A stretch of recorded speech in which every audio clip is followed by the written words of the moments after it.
Hey everybody, it's me Arlene, Delicious Delights. Recently I made a video called Clean Girl Perfumes or Clean Girl Vibe Perfumes. So I thought I would go to the opposite end of the spectrum and talk about dirty perfumes. Now I don't really mean like dirty as in a bad way, but I guess for me dirty perfumes are like maybe a little rough or daring or a little bit naughty or skanky, something in that realm, I think.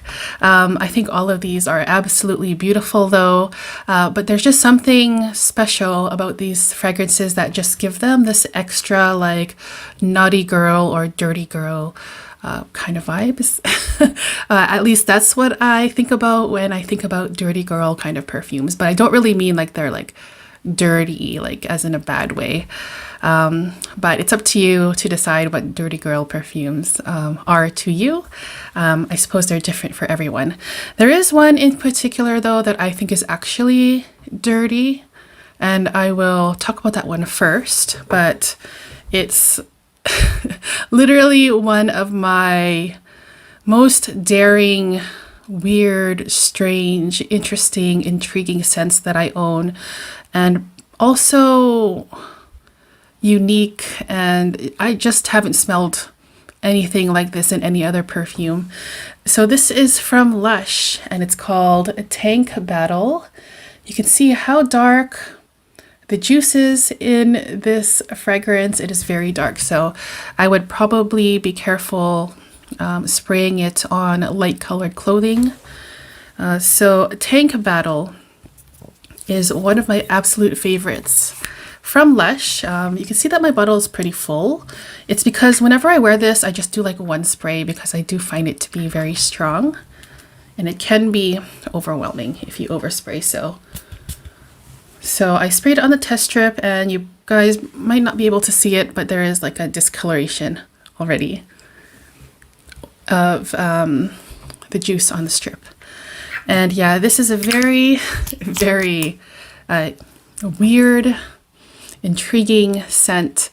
It's the kind of scent that I think would pull someone closer to you. This is a dirty scent.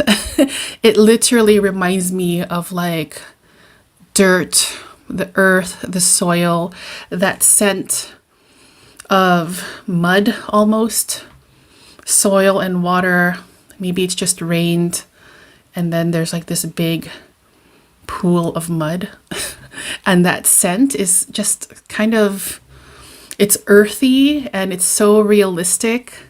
But along with that dirty, gritty, earthy, wet soil, muddy scent, you also get a beautiful sweetness in here as well that smells like bubblegum, like a very sweet pink bubblegum. It works absolutely perfectly. So this scent, I believe, is inspired by Banksy, the street artist. Tank Battle has some notes of patchouli, clove, and labdanum. Those are the only notes listed. But I would definitely add some mud notes and bubblegum notes as well. Weird, it works, it's fantastic, and that's the first scent, Tank Battle from Gorilla Perfumes Lush. Now the next one here is a lot more tame. It's from Guerlain and it's called La Petite Robe Noire Black Perfecto. And this one, when I first tried it, I wasn't a huge fan of it. This one did take some time for me to fall in love with. I'm not even sure if it's still available, if it's been discontinued, probably has. But I do want to show you guys that detail right here. It has some really cool like stud, rug stud look right there. So this one, the vibes that this gives me is like a classy biker chick. So we have this woman with like big black curly hair. That's what I'm picturing. And she has like this black cropped biker jacket and also maybe a studded black leather purse. And she's sitting in the back of a motorcycle with her guy. That's the image that I get from this one. So this one is a cherry scent and a leather scent. Those are the most dominant notes to me. But there's also almond notes, patchouli, rose, and licorice. Yeah, it's just a beautiful cherry leather, kind of dirty, but in like in a classy way kind of scent. And I adore it now. So that's the second one. Black Perfecto by Guerlain from the La Petite Robe Noire collection. Next up, we have a scent from Tom Ford. I just have a small little travel size of it. It's Bitter Peach, and I have used quite a bit of this travel size. So Bitter Peach is one of my favorites from the house. I think that it kind of doesn't get as the attention it deserves. It sits behind the spotlight, behind a Lost Cherry, I think. But Bitter Peach, I think, well, for me, I do enjoy the Bitter Peach more than the Lost Cherry. So this one here is, I think, my favorite peach scent. And it's a juicy, ripe, sweet, realistic peach scent along with a dirty, earthy patchouli. And it's like the ultimate fruit chili scent to me. And I am in love with it, you guys. There is one that's very similar to it from Pandora Scents, Bright Peach, which I also wear. But this one lasts longer. It's more complex. It dries down more nicely. And yeah, this is a gorgeous, gorgeous peach scent. I think it's like a love it or hate it kind of scent though. There's some notes of peach, rum, and cognac in this one, and patchouli, and then some extra vanilla notes in here, making it a little bit more sweet. That patchouli note isn't really overwhelming to me. Like, I really enjoy patchouli notes, and along with the sweetness from the peach and vanilla and the boozy notes, it's just perfect. I adore it. Bitter Peach from Tom Ford. All right, so the next one here is one of my husband's most favorite scents that I own.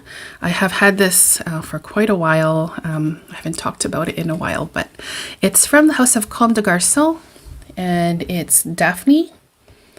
And this one here is mostly a incensey tuberose, like a smoky incense tuberose, which is such an unusual combination of notes.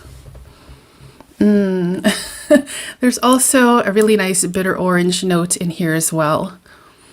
The feeling that I get with this scent is like a dirty, almost skanky, musky tuberose. Oh my gosh, you guys. So unique.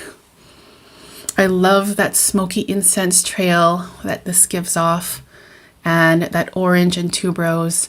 It's just beautiful. So yeah, my husband always comments when I wear this. He absolutely adores it. Some notes are incense, tuberose, patchouli, bitter orange, oud, vanilla. I forgot that there was oud in here. But yeah, maybe just in the background. It does give off like this smoky, woodsy feeling as it dries down, and also a muskiness. So I think it's my favorite from Comme des Garçons. Definitely my husband's favorite for sure. And I do like to wear this when we go have a date night. Yeah, so that's Daphne from Comme des Garçons. Moving on, we have a niche scent. I don't own the bottle of it. I just have a small sample of it, but I do want to get a bottle of it one day. It's from Frederic Malle and it's Musk Ravageur. So this one used to be super popular about 10 years ago. Well, maybe it's still popular now, but not as popular. Musk Ravageur by Maurice Roussel. He's the perfumer. I think this is one of the benchmark niche perfumes out there. One of my favorite niche perfumes ever made. Oh man. It did take me some time to appreciate the scent when I first tried it. I found it to be just too much, too overwhelming, too overbearing. So this one is a spicy, vanilla, musky, gourmand scent. The spiciness comes from cinnamon and clove. Those are definitely the most prominent notes you get, especially in the beginning. But also, as it dries down, you get this skanky, kind of dirty musk that comes forward. There's also lavender in here. And that vanilla just gives it a really nice sweetness throughout the entire scent. So, Musk Ravageur, definitely a must try, especially if you're new to niche perfumes and you want to get your feet wet. But yeah, this one has a really nice, prominent animalic musk that is a little bit dirty and super, super sexy. So Musk Ravageur from Frederic Malle. Wonderful, wonderful niche perfume. Now I have a designer scent here that I have talked a lot about on my channel since I've gotten it. It's from YSL and it's one of my favorite bottle designs that I have and have ever seen. It's Libre Intense. And so this one to me is my favorite version of YSL Libre. It has some notes of lavender, orange blossom, vanilla.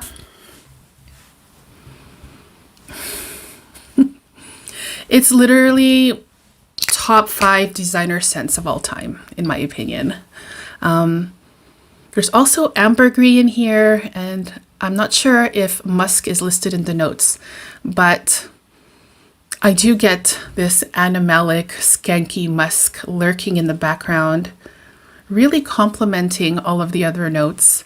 And to me, it's a very fancy kind of scent in a kind of naughty or dirty kind of way, mostly because of that musk. It's so captivating and intoxicating. It really is, and it just is a beautiful, beautiful scent that gives off kind of those dirty girl vibes, if you know what I mean. So Libre Intense from YSL. Okay, so the next one here is from a indie niche house. It's from Dusita Paris. I don't own a bottle. I have this cute little travel size, which was gifted by a viewer friend. Thank you so, so much. So this one is called Oud Infiny. And I think Oud Infiny is now discontinued. At least I've heard that. So I have to guard this little bit of Oud Infiny that I have left. This one is a one spray kind of fragrance. It is so strong, you guys, and it projects for days. The sillage is insane with Oud Infiny. And, okay. Wow. All right, so this one is the kind of scent that when you smell it for the first time, you'll be like knocked off your seat almost, and you'll be like, what is that? What is that I'm smelling? And the opening of Oud Infiny is kind of shocking. It is very much a barnyard scent, a barnyard oud scent. And the imagery that I get with this one is the farm.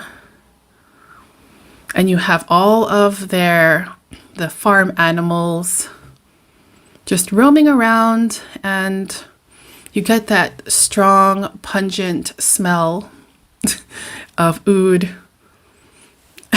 It is insane, you guys. So Oud Infiny is definitely one to experience if you're able to. It is one of my most daring scents that I own. One of the most strange, complex scents that I've ever smelled. But as this one dries down, we get more of a smooth, creamy rose and sandalwood combo. The musk in here is very strong, and there's also a big dose of civet in here. So definitely not for everyone. I also smell that whole imagery of like being in the farm, and then you have the animals and the dirt and the mud, and then the grass surrounding the farm as well. But simply said, it's an animalic, musky barnyard oud. And then it dries down into this creamy rose with a little bit of sweetness. It's just so, I don't even know, dirty, but in the most beautiful way that you can imagine. So Oud Infiny, definitely one to test if you're able to. It's one of my favorite oud scents, and I'm very, very, very happy and grateful that the viewer slash friend sent this to me. So if you're watching, thank you again. So that's Oud Infiny from Dusita. And finally, the last dirty girl scent that I have here is from DS and Durga. This one I believe is now discontinued. It's from their Highlands collection, and it's called Bitter Rose Broken Spear. This one I have had for quite some years. My husband wears this often, and it's a beautiful, beautiful scent. It's very unique, interesting. It doesn't smell like anything else that I own or have ever smelled before. And the imagery that I get with this one, say you are riding horseback in the prairie land, you get this animalic, musky scent. Also the scent of nature. There's some really interesting notes in here. The ones that stand out the most are ember and hot iron. Ember is one of the most prominent main notes, but there's also tailed pepper, thistle, larch, amber, nutmeg. Yeah, and it's basically a spicy, woody, green scent. And there's a little bit of floral in here as well. So yeah, it's a very interesting scent. Think of the outdoors and riding horseback. And you get that scent of earth and horse. I'm also thinking of bison as well. Okay, so that was the last scent, my last dirty girl. I should put that in quotes, dirty girl scents. I hope you guys enjoyed this video. If you guys have tried these scents, I would love to hear your opinions about them down in the comments. Also, if you can let me know which dirty girl scents you enjoy in the comments. Of course, dirty means different things to different people. But in any case, thank you so much for tuning in today. I really appreciate it. And I'll see you guys soon in the next video. Take care, guys. Bye-bye.